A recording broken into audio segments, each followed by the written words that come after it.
You ask Tiger to calculate. This deals with finding the midpoint between 2 points.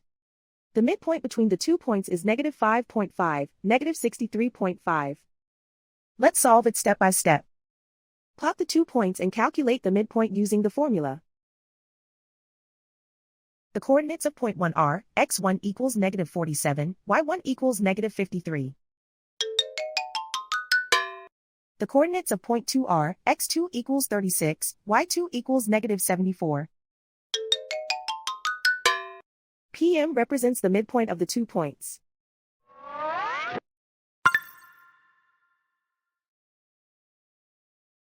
Use the x values in the midpoint formula to find the midpoints x. x1 equals -47. x2 equals 36.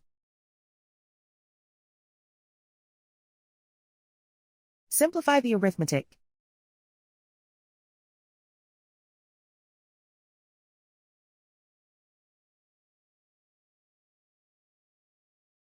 Use the y values in the midpoint formula to find the midpoints y.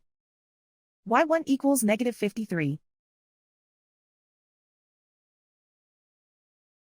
y2 equals -74.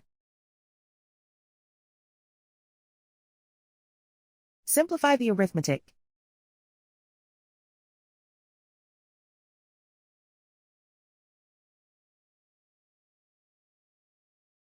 And so, the midpoint is -5.5, -63.5.